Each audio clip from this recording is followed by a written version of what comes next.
आज हमारे साथ बिहार के जाने माने जनरल फिजिशियन डॉक्टर दिवाकर तेजस्वी मौजूद है। तो डॉक्टर साहब बहुत बहुत स्वागत है आपका हमारे चैनल। बहुत बहुत धन्यवाद आपका। आज हम बात करते हैं कि डेंगू के जो लक्षण होते हैं उसमें, जैसा कि आपने पिछले वीडियो में भी बताया था कि डेंगू के लक्षण क्या क्या होते हैं, उसमें से एक लक्षण है कि उल्टी अगर किसी को आती है तो उस वक्त तुरंत क्या करना चाहिए। देखिए, डेंगू के लक्षणों में एक प्रमुख लक्षण ये भी आ रहा है कि जिसमें भूख की कमी होती है और उल्टियाँ लगती हैं। शरीर में लवण और पानी की कमी ना हो, इसके लिए रिहाइड्रेट करना ज़रूरी है। यदि आप इलेक्ट्रोल पाउडर, डाब का पानी या इस तरह की चीज़ों को पचा पा रहे हैं तब तो ठीक है। अगर उसके बावजूद उल्टी हो जा रही है तो आपको आईवी फ्लूइड की आवश्यकता है। इंट्रावेनस फ्लूइड नस में जा कर के पानी की कमी को पूरा करना आवश्यक होगा और उल्टी को रोकने की दवाई भी सिम्टोमेटिकली देनी आवश्यक होगी। तो ऐसे में और भी जाँच होगी कि लीवर पर जोर तो नहीं आ गया, आपके पेट में पानी तो नहीं आ गई, फेफड़े में पानी तो नहीं आ गई, और अगर वो आ जाती है तो उसके भी उपाय, उसकी भी ट्रीटमेंट ज़रूरी होती है। तो उल्टी अगर लगातार होती जा रही है तो आपको फ्लूइड का रिप्लेसमेंट करना आईवी से ज़रूरी हो सकता है।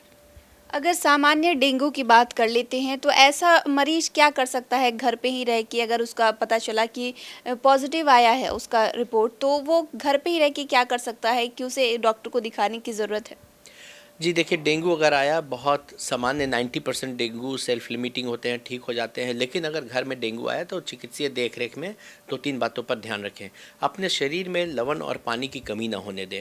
खाना पीना पर पूरा ध्यान रखें और खाने पीने में मसालेदार चीज़, बाज़ार का चीज़, पैकेज चीज़, ये सब अवॉइड करें। सादा खाना, रसदार फलों का सेवन करें, डाब का पानी का सेवन करें, सामान्य ताज़ा बने हुए भोजन का सेवन करें।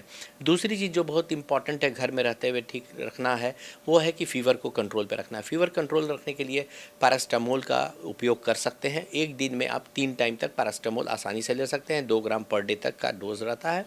तो 650 मिलीग्राम का पैरास्टामोल जो होता है, एक दिन में जैसे फीवर आता है वैसे खा लेना है, जिससे कि फ़ीवर आपकी कंट्रोल रहे। जब फीवर कंट्रोल रहेगा तो डिफरेंट फंक्शन ऑर्गन्स आप भी कमज़ोरी उतनी नहीं आएगी जितनी आती है, और आप अपने को स्वस्थ जल्दी फील करेंगे और अच्छे रहेंगे।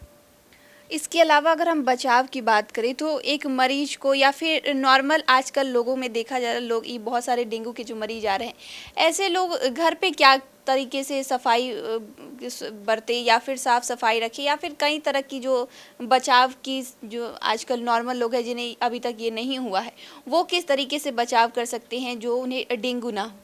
देखिए, डेंगू नहीं होने के 2 उपाय करने हैं। एक प्रशासनिक स्तर पर और कम्युनिटी के स्तर पर बाहर में जितना भी जमा है, पानी जमा है या फॉगिंग होनी है, वो सब करें आइडेंटिफाई करके एरियाज़ को। दूसरी है इंडिविजुअल प्रोटेक्शन। आप स्वयं फुल शर्ट, फुल पैंट पहने, जिससे कि आपके एरिया पे काट नहीं पाए, और हाथों में जो एक्सपोज्ड एरिया जो बाहर में है उसमें मॉस्किटो रेपेलेंट का लेप लगा करके रखें। घर में किसी को भी, यदि किसी की घर में किसी को डेंगू हुआ है, वो लोग अति सावधानी बरतें, क्योंकि उन्हें अगर कोई मच्छर काटेगा, एडिस का मच्छर काटेगा, और वो फिर उसके शरीर में आ जाएगा। जब तक वो मच्छर जिंदा है तब तक वो दूसरे को काटते रहेगा, तब तक उसे डेंगू कराता रहेगा।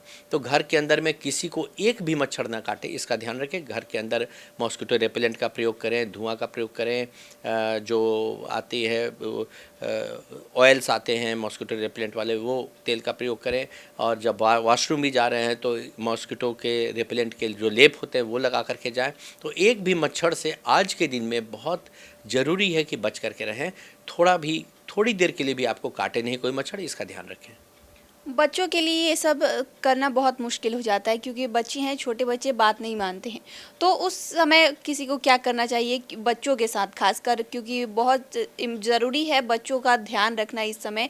तो उन्हें क्या करना चाहिए एक माता पिता को। देखिए, बच्चों के लिए तो बहुत ज़रूरी है कि स्कूल अभी जैसे हैं तो स्कूल में पब्लिक प्लेस है, बहुत सारे बच्चे दिन में रहते हैं। अगर वहाँ पर स्कूल के प्रशासन को फॉगिंग करानी है, अपने स्कूल के अंदर में एक भी मच्छर न रहे, उसके लिए उसका उपाय करना है स्कूल के प्रशासन को। और पेरेंट्स को जो करना है बच्चों के लिए, फुल स्लीव्स का एक अभी नोटिफिकेशन भी होना चाहिए कि फुल शर्ट, फुल पैंट पहन करके ही रहें लोग। हाथों में लेप लगा करके रखें। बच्चों के यहाँ बच्चों को भी सिखा करके अवेयर करके रखें कि कोई भी मच्छर बच्चे को ना काट पाए। तो पेरेंट्स को विशेष ध्यान देना है कि उनके बच्चे को ना काटे, और फुल शर्ट, फुल पैंट लगा करके हाथों पर एक्सपोज्ड एरिया पर उन्हें मॉस्किटो रेपेलेंट का लेप लगाएं। तो शुक्रिया डॉक्टर साहब, जो आपने हमारे साथ जानकारी साझा की उसके लिए बहुत बहुत शुक्रिया। धन्यवाद। तो आप डॉक्टर दिवाकर तेजस्वी को सुन रहे थे, जिन्होंने इतनी सारी जानकारी हमारे साथ साझा की है। तो इस विषय में आपकी क्या राय है, हमें कमेंट कर जरूर बताएं। चैनल को सब्सक्राइब करें, फेसबुक पेज को लाइक करें। वीडियो देखने के लिए आपका शुक्रिया।